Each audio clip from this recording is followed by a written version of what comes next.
అనిపించింది. అది చాలా రియలిస్టిక్ గా కనిపించాలి అనుకున్నాను. సో మా ఫ్రెండ్స్ అందరూ హెల్ప్ చేస్తున్నారు ఇక్కడ. ఈ ఐడియా నాకు వచ్చినప్పుడు అసలు ఇది వర్కౌట్ అవుతుందా లేదా అనుకున్నాను, కానీ ఓవరాల్ గా అవుట్పుట్ అయితే క్రేజీ వచ్చింది. ఇలా బ్రిక్స్ అరేంజ్ చేసి గ్రీన్ కలర్ ఫ్లెక్స్ వేసాము. దాని తర్వాత మా పక్కింటి వాళ్ళ దగ్గర ఉన్న మొక్కలన్నీ ఇలా తీసుకొచ్చి అరేంజ్ చేసాము. నౌ ఇట్స్ టైం ఒక పౌండ్ లాగా రెడీ చేయడానికి ఇందులో వాటర్ వేసాము. మా నాన్నని ఈ లోటస్ లీవ్స్ తీసుకొని రమ్మన్నాను, ఎక్కడ చెరువులో ఉంటే అక్కడ. సో అవి తీసుకొని వచ్చాడు. ఇలా అన్ని నీట్ గా అరేంజ్ చేసుకొని ఇంకొంచెం ప్రిటీ లుక్ రావడానికి ఇలాంటి లోటస్ కూడా యాడ్ చేసాము. మనం ఏదైనా ఒకటి అనుకుంది దానిపైన నమ్మకం పెట్టి కాన్ఫిడెన్స్ పెట్టి చేస్తే అవుతుంది 100% అంటారు కదా.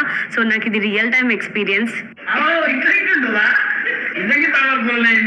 ఇలాంటి ఐడియా ఎట్లొచ్చింది నీకు? మా మమ్మీ డాడీకి అయితే చాలా చాలా చాలా నచ్చేసింది. వాళ్ళ ఎంకరేజ్మెంట్ సపోర్ట్ అంతా ఇంత కాదు.